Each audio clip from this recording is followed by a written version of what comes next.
Philadelphia Eagles fueled by historic slate going into playoff matchup with Falcons. Philadelphia, they won 13 games and earned the NFC's #1 playoff seed. Yet when the Philadelphia Eagles open their postseason on Saturday, they will be underdogs on their own turf. Talk about disrespect, that's never been the case for a top-seeded team. That's what's wrong with America, I guess, cracked running back Jay Ajayi on Wednesday, when someone mentioned the historical significance of the betting line. Players in their insulated NFL cocoons aren't supposed to pay attention to point spreads, pundits' picks or anxious fans dialing into talk radio shows. The city could be buried under 3 feet of snow or a fugitive could be on the loose, but football mentality doesn't waver. Ignore the noise. I know a lot of people don't give us a chance, but I don't really care, tight end Brent Celek told USA Today Sports. It doesn't affect me. Oddsmakers have installed the defending NFC champion Atlanta Falcons as 3-point favorites, which tells you a lot about the Eagles' perceived chances with Nick Foles, who has been so shaky since stepping in after star quarterback Carson Wentz suffered a torn ACL in Week 14. According to the Washington Post, since the merger in 1970, there have been just 5 cases when the home team was installed as an underdog in the divisional round, and all of them were #2 seeds. Top-seeded clubs are always picked to win. Until now.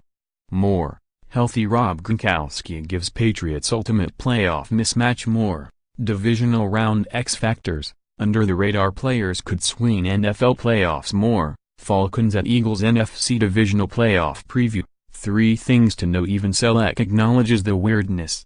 I know, he said. But that's life. What would it mean if the Eagles were favored? Nothing, Celek shot back. We've still got to play 60 minutes.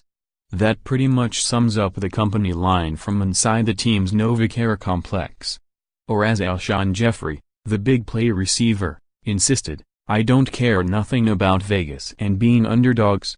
As Jeffrey spoke at his locker, he flashed a grin as wide as the Walt Whitman Bridge. Maybe that was some sort of hint. Whether they want to admit it or not, the Eagles should care that they are considered underdogs. This should be taken like a slap in the face. If any team has a right to play the respect card, it's these Eagles. I mean, the alternative would be to turn the other cheek. I think the word underdog is probably being misused at this point, Pro Bowl defensive tackle Fletcher Cox told USA Today Sports. He knows that the defensive line, arguably the best in the NFL, is capable of carrying the Eagles with a dominant performance. A strong rushing game, fueled by Ajayi and LeGarrette Blount, and stellar special teams play would also reduce pressure on Foles. For most of the season, it was Wentz. Despite playing just 13 games, his 33 TD passes were just 1 fewer than league leader Russell Wilson, who lessened the load off the rest of the team as he positioned himself as an MVP candidate. In the final 2 games with Foles, including the meaningless finale against Dallas, when Nate Sudfeld played the majority of the snaps, the Philly offense sputtered tremendously. Foles threw 4 TD passes against the Giants in Week 15 but was unimpressive in a home field clinching victory over Oakland and in his limited work against Dallas. He labored to create or extend plays and lacked rhythm with receivers on throws to the outside, finishing the season with an ugly passer rating of 79.5.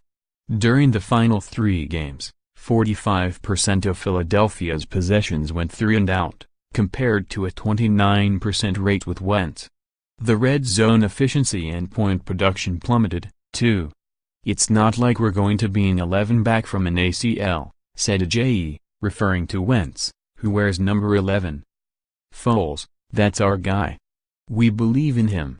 We're going to do our job, make his job easier. That's our goal. He'll make the plays when he makes them.